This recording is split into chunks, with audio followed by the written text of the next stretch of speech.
Welcome back to the Empower Inward. I'm Deb, your host. Before we begin, I want to take a moment to share a gentle disclaimer in this podcast.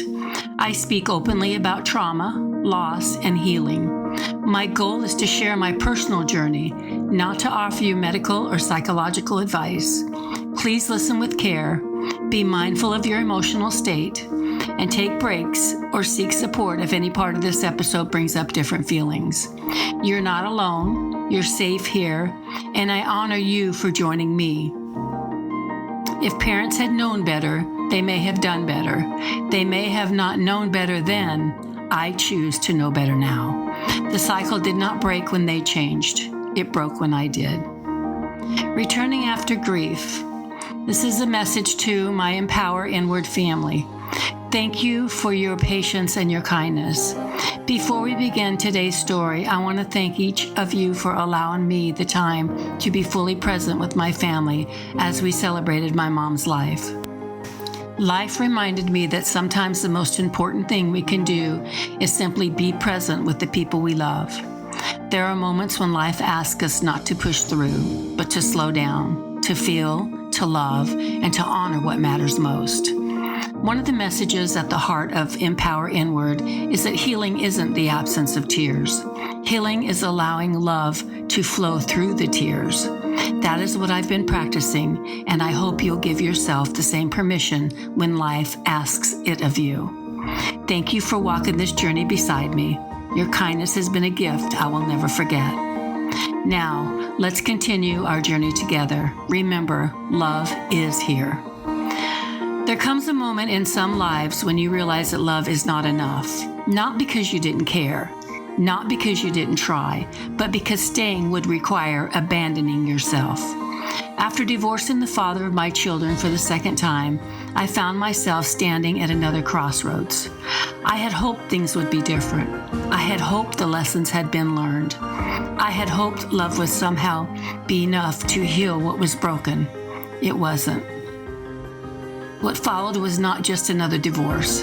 It was the beginning of a deeper journey, one that would force me to look at my own patterns, my own fears, and the stories I had been carrying for years.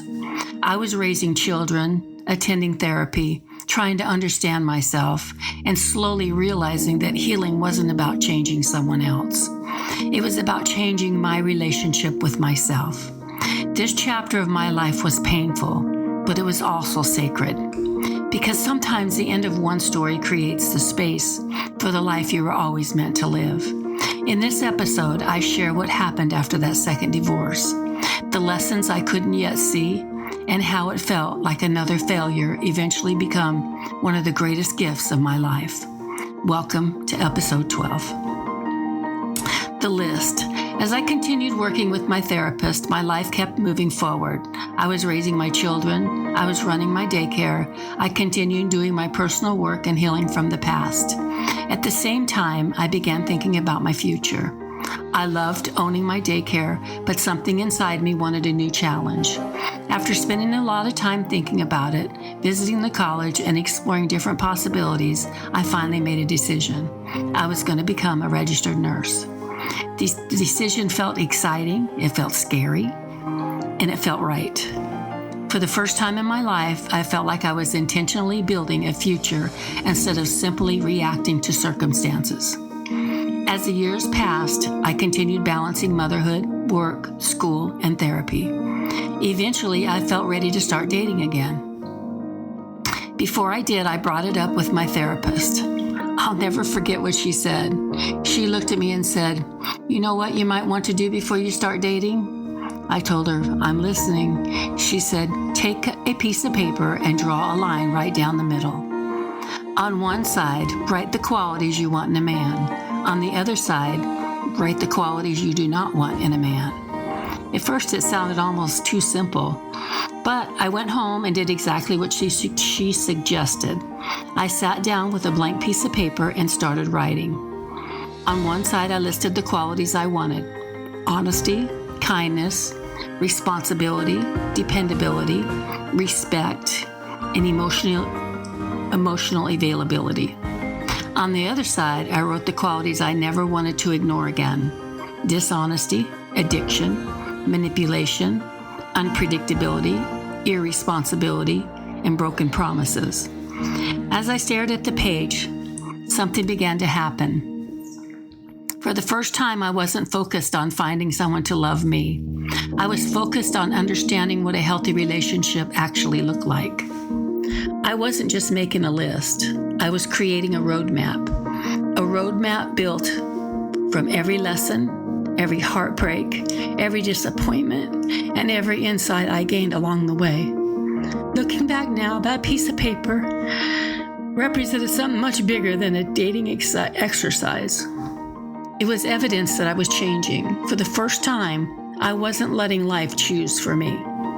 I was learning how to choose for myself. The note. A while after making my list, I joined a 9-ball pool league. Once a week, I would go play pool, enjoy myself, and spend time with friends. One thing I noticed was a man who seemed to keep mostly to himself. Week after week, I would see him around. He wasn't loud. He wasn't trying to get attention. He just seemed comfortable being himself. One evening, he walked past me on his way to the restroom. I happened to be standing there with a friend. As soon as he walked by, I turned to my friend and asked, "Do you know him?" And my friend smiled and said, "Oh yes, and he's single." That got my attention. I asked my friend if he would do me a favor. When he comes back from the restroom, will you start a conversation and introduce me? And my friend agreed. A few moments later, he did exactly that. We met. It was a simple introduction, nothing dramatic, nothing life-changing, and at least not yet. A few weeks later, I saw him sitting by himself again. This time, I decided to be a little bolder. I wrote my phone number on a note and handed it to the bartender. I asked her if she would give it to him. She smiled and agreed. I handed over the note and walked back toward my chair. Before I could even get settled, I turned around and there he was, sitting in the seat next to me. I couldn't help but laugh. Apparently, he wasn't interested in waiting around either. Looking back now, what makes me smile isn't just what happened. It's who I had become. Years earlier, I might have sat quietly hoping someone would notice me. I might have waited for someone else to make the first move. But therapy had changed me. Life had changed me. I was becoming more confident, more comfortable in my own skin, more willing to take a chance. That little note wasn't just a phone number. It was evidence of a woman who was learning to trust herself. And neither of us knew it yet, but that simple note was about to begin an entirely new chapter of my life. Just a little reflection. The first time I chose, there was something else that was different about that night. I had never picked up a man in my life. Never. For most of my life, relationships seemed to be happening to me. Men approached me, men pursued me, men made the first move, but this time I did. I noticed him. I became curious. I asked about him. I arranged an introduction, and eventually I sent the note. It was about confidence, not confidence in him, confidence in myself. Therapy had changed something inside of me. I was beginning to trust my own judgment. I was beginning to trust my instincts. I was beginning to believe that my choices mattered. For years, I had been looking for someone to choose me. Without realizing it, I had reached a point where I was learning how to choose for myself. That little note carried more than a phone number. It carried years of healing, years of growth, years of learning who I was. And when I turned around and saw him sitting beside me, I couldn't help but smile, because the first time in my life, I had taken the chance, and it worked. I didn't know we were an item after sending the note. We started dating. Things were going well. We enjoyed spending time together and getting to know one another. But there was something he didn't know. Around the same time, another man had asked me out, so I went, and honestly, I had a great time. At that point in my life, I wasn't looking for someone to rescue me. I wasn't looking to rush into a relationship. I was simply meeting people and seeing where life might lead. Soon afterward, the man I had given my phone number to called and asked me out again, so we went out. During our conversation, he casually mentioned that he had called me the night before and I hadn't answered.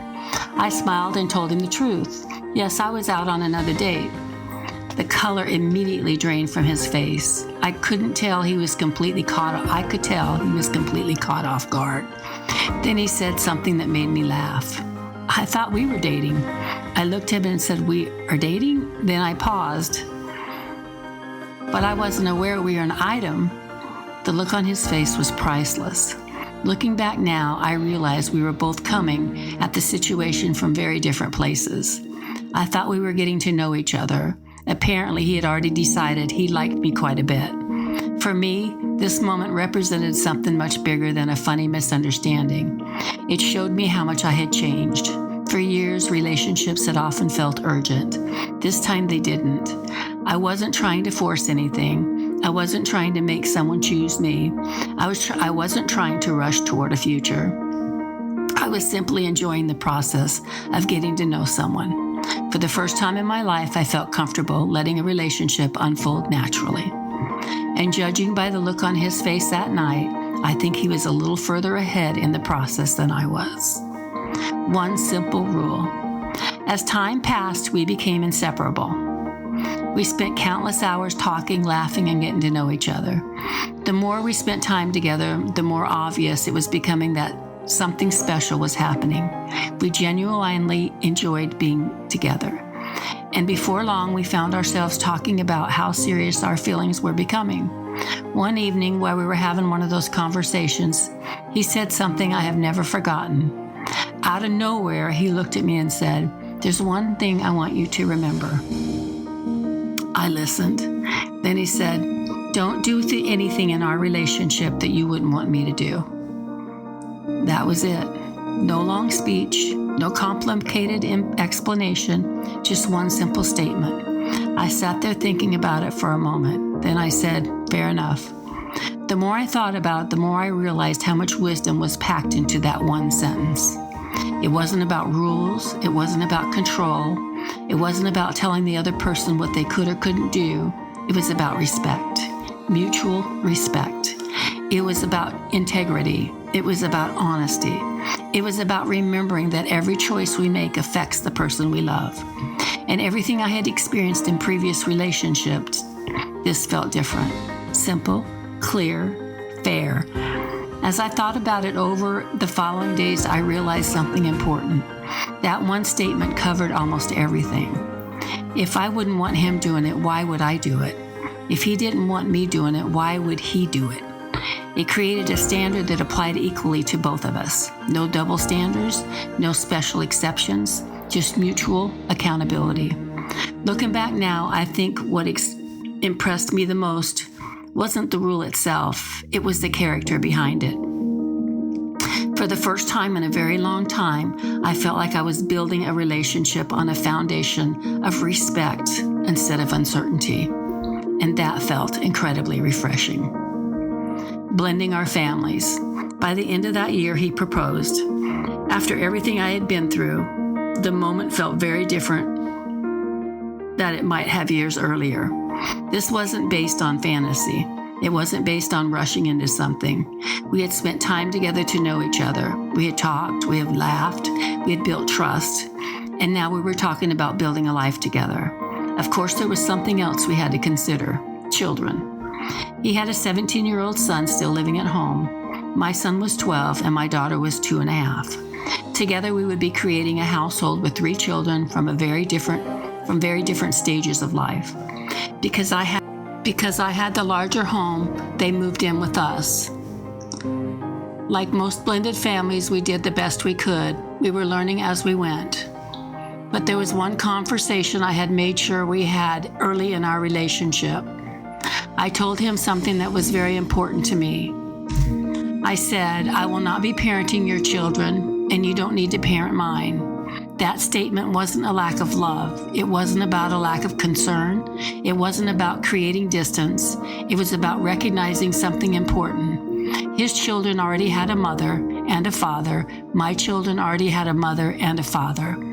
I believed our role was to support one another and create a healthy home, not replace the parents who were already in their lives. When I shared that with him, he agreed. Looking back now, I can see that this conversation reflected how much I had grown. Earlier in life, I often entered situations hoping everything would somehow work itself out. Now I was learning to have conversations about expectations before problems developed. I was learning that healthy relationships required clarity. They required communication, they required boundaries, and they require mutual respect. As our families came together, we knew there would be challenges. Any family blending 3 children, 2 adults, and different histories would face them. But we also knew something else. We were building this relationship very differently than any relationship I had experienced before, and that gave me hope. Not the kind of hope that ignores reality, the kind of hope that is built on honesty, communication, and trust. For the first time in a very long time, that felt like a solid foundation. Building a life from there, life began settling into a rhythm. I continued operating my daycare while working on my prerequisites courses for the registered nursing program. Balancing family, business, marriage, and college wasn't always easy. Some days were exhausting. Some days felt overwhelming. But they were the kind of challenges that came from building something, not surviving something. And that felt very different. For the first time in many years, life wasn't centered around crises. It was centered around growth. Our family continued living in the same house for a few years. The children were growing. Our relationship continued deepening. We were creating memories, traditions, and life together. As time passed, we realized we had outgrown our home. So we made a decision that felt both exciting and symbolic. We built a bigger house. On the surface, it was simply a new house. But looking back now, it represented something much more. It represented stability, it represented commitment, and it represented a future. For years, I had moved because I needed to escape something. This time, I was moving because I was building something. That distinction meant everything. As I walked through the construction process and watched our new home take shape, I often found myself reflecting on how far life had brought me. There was a time when I wasn't sure where my son and I would live. A time when I was working multiple jobs just to survive. A time when every day felt uncertain. Now I was raising 2 children, operating a business, attending college, and helping building a home of a growing family. The journey hadn't been easy, but for the first time in a very long time, I wasn't looking over my shoulder. I wasn't waiting for the next crisis. I wasn't wondering how I would survive. I was simply living. And after everything that had come before, that felt like a gift. Sometimes healing doesn't arrive with fireworks or dramatic breakthroughs. Sometimes healing looks like raising your children, going to school, paying the bills, building a home, and slowly realizing that peace has become your new normal. Without even noticing, I had begun building the life I once only dreamed about. Betting on myself, before I knew it, I had completed all my prereqs for my nursing program. The day I was accepted into the registered nursing program was the day I will never forget. For years, I had been raising children, operating a daycare, attending classes, and continuing my personal growth work. Now the next chapter was beginning. I was going to become a nurse. The excitement was real, but so was the reality. Nursing school would be demanding everything I had: time, energy, focus, commitment. As a family, we knew changes would need to be made. By this point, his son went into the military and my son moved out of the house. My daughter was the only child still living at home. After a lot of discussion and planning, we made a decision. We sold our larger home and moved into a smaller one. The decision wasn't about giving something up. It was about creating a financial freedom we needed to live on one income while I attended nursing school. For the first time in my life, I wasn't making decisions based on fear. I was making decisions based on a future goal. That felt very different. Looking back now, I realize how much trust was involved. Trust in our marriage, trust in our plan, trust in myself. There were certainly moments when I wondered if I was doing the right thing. Moments when the responsibility felt overwhelming. Moments when the road ahead seemed uncertain. But there was also something else: confidence. Not the kind of confidence that says everything will be easy. The kind of confidence that says I can figure it out. Throughout those years, I continued checking in with my therapist from time to time. Therapy had become less about crises and more about growth, less about surviving and more about understanding, less about putting out fires and more about continuing to evolve. As I prepared for nursing school, I often reflected on the road that had brought me there. The young woman who once struggled just to keep her life together could never have imagined this moment. A healthy marriage, a loving family, a home, a future, a college acceptance letter sitting in her hands. For the first time, I wasn't simply reacting to life. I was intentionally creating it. And that may have been one of the greatest signs of healing of all, was finally betting on myself. The breaking point. As nursing school continued, life became more challenging than we expected. We had adjusted to living on one income, but in many ways we were still spending like we had to. Little by little, financial pressure began building. At first, it didn't seem overwhelming. Then it became harder to ignore. Eventually, we found ourselves relying on credit cards just to get through. Looking back now, I can see how much stress we were carrying. At the time, I don't think either of us fully understood what to do about it. We kept moving forward, hoping things would improve. One day, my husband and my daughter and I were having a conversation. It seemed like an ordinary moment. Then my daughter said something. Out of nowhere, my husband responded by speaking to her in a way that felt disrespected and hurtful. My daughter and I were both stunned. Neither of us saw it coming. The room seemed to go silent. I remember feeling shocked, but underneath the shock was something else, a boundary. Without hesitation, I told him he needed to leave. Eventually, we divorced. For a long time, I told the story as if the divorce happened because of that one incident. But looking back now, I don't think that's entirely true. I think that moment was the breaking point, not the beginning. The financial stress had been building, the pressure had been building, the uncertainty had been building, and perhaps frustrations neither one of us fully understood had been building too. The conversation with my daughter simply exposed what was already there. Sometimes relationships don't end because of one event. Sometimes one event reveals cracks that have existed for a long time. Looking back now, I don't feel anger when I think about that day. What I feel is understanding. I can see how overwhelmed we both were. I can see how much pressure we were carrying.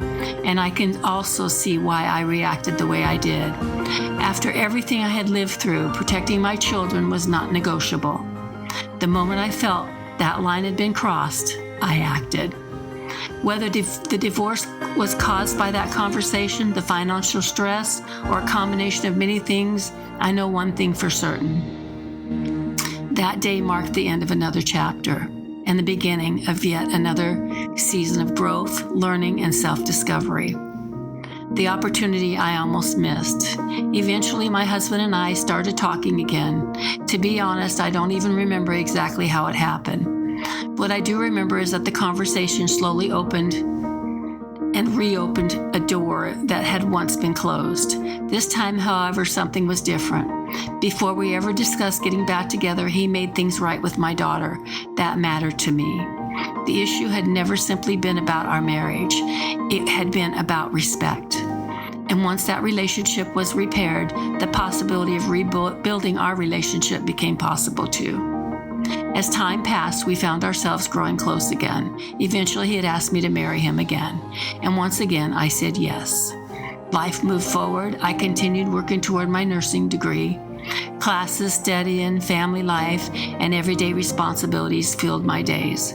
Then something unexpected happened. There was a woman in one of my classes who kept bringing up the same idea. Over and over, she would ask me if I wanted to apply for a nursing apprenticeship program at the hospital in our small community. The first time she mentioned it, I didn't think much about it. The second time, I listened a little more closely. By the third or fourth time, it was becoming harder to ignore. She clearly thought I should apply. At first, I wasn't sure. Nursing school had already felt demanding. Life was already busy. The idea of taking on even more responsibility seemed overwhelming. But she kept encouraging me. Looking back now, I realize how many important moments in my life began because someone planted a seed. Sometimes it was a therapist, sometimes it was a family member, and sometimes it was a friend. And sometimes it was a classmate who simply refused to give up. At the time, I had no idea that one simple suggestion was about to open a door that would influence the rest of my career. But that's often how life works. The opportunities that change us rarely arrive with a spotlight. They usually arrive discussed as ordinary conversations. And this conversation was about to become one of the most important moments. Past. I continued working at the hospital while attending the nursing school. The apprenticeship had become a tremendous help financially. Life was busy, school was demanding. There were days I wondered if I could keep everything balanced, but I kept moving forward. Then one day it finally happened, graduation. After all the studying, all the sacrifices, all the years of preparation, I had completed nursing school. The next hurdle was the NCLEX exam. I remember waiting for the results. Then I saw the word passed. I don't think there was a person within miles who didn't know I had passed. I was so excited. For years I had been working toward that moment, and now it was real. I was officially a registered nurse at 50 years old. But while one dream was coming true, another challenge was unfolding behind the scenes. Financially, we were struggling. Despite all of our efforts, we eventually filed for bankruptcy. Not the kind where debts disappear, the kind where you commit to paying every penny back. Looking back now, I don't feel shame about that decision. I feel determination. Because once we made the commitment, I went to work. I took 2 full-time jobs. For the next 2 years, I worked relentlessly. And I paid back every penny. The bankruptcy eventually ended. The debt was gone, but another issue remained. We often argued about how we got there in the first place. We went back and forth about responsibility. The thing that bothered me the most wasn't the debt itself. It was feeling like responsibility wasn't being shared equally. I felt willing to look at my part. What frustrated me was feeling like my husband wasn't willing to look at his. Eventually, I realized something. The arguments weren't solving anything. Neither was blame. So I made a practical decision. I opened my own bank accounts. It wasn't done out of anger. It wasn't done out of punishment. And it wasn't done to create clarity. From that point forward, we split the bills. The household responsibilities were covered. And whatever money remained belonged to each of us individually. Almost immediately, the financial arguments disappeared. For the first time in years, money stopped being the source of conflict. Looking back now, I see something interesting. The solution wasn't changing him. The solution wasn't changing the system. One of the biggest lessons I learned in adulthood was that sometimes peace doesn't come from winning an argument. Sometimes peace comes from creating a structure that no longer requires the argument. And that simple change brought a level of freedom and peace neither of us had ever experienced before. Sometimes the deepest healing does not happen in dramatic moments. It happens quietly. It happens when a person finally becomes honest with themselves about the life they have lived, the pain they have carried, and the patterns that they no longer want to continue. For many of us, survival became normal long before peace ever did. We learned how to adapt, how to protect ourselves emotionally, how to stay strong on the outside while silently struggling on the inside. And after living that way long enough, we can begin to lose connection with who we truly are underneath the fear, the chaos, the people-pleasing, the shame, or the constant need to survive. But healing has a way of calling us back to ourselves. Not to who the world told us we needed to become, not to who pain shaped us into being, but back to the person we were before survival became our identity. That is what Empower Inward is truly about. This podcast is not about perfection. It's not about pretending life didn't hurt. It's not about blaming every painful experience on the past. It's about awareness. because awareness changes everything. The moment we begin recognizing unhealthy cycles, emotional wounds, fear-based patterns, or the ways trauma shaped our thinking, we also begin creating the possibility for something different. Healing rarely happens all at once. Most of the time it happens layer by layer, choice by choice, truth by truth. Sometimes healing looks like leaving an unhealthy relationship. Sometimes healing looks like learning to sit in silence without running from yourself. And sometimes healing looks like forgiveness. And sometimes healing simply looks like becoming aware enough to finally say, I deserve peace too. I believe one of the most courageous things a person can do is stop running from their own story. Not to live in pain forever, but to finally understand it, learn from it, and stop allowing it to unconsciously guide the rest of your life. My story may have started in trauma, confusion, instability, and survival, but somewhere along the way it became a story of awakening. And I believe that is possible for all of us. I truly believe the two most important relationships we will ever have are the relationships we have with our higher power, which is God for me, and the relationship we have with ourselves. When those relationships begin to heal, life begins to change from the inside out.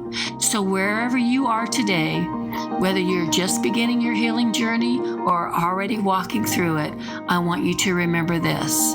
You are not broken beyond repair. You are not too damaged to heal. You are not disqualified from peace, growth, joy, love, or purpose. Your past may explain you, but it does not have to define you forever. Healing is not a destination, it's a returning to truth, a returning to awareness, a returning to the parts of yourself that were never truly lost, only buried beneath survival. Thank you for allowing me to walk beside you for a small part of your journey. Until next time, keep walking inward, keep listening to your spirit, and keep choosing yourself. This is Empower Inward, where awareness becomes power and healing begins within. As I share these chapters of my life, my hope has never been simply to tell you my story. My hope has always been that somewhere in these experiences, you recognize a part of yourself. Maybe you see a struggle you faced.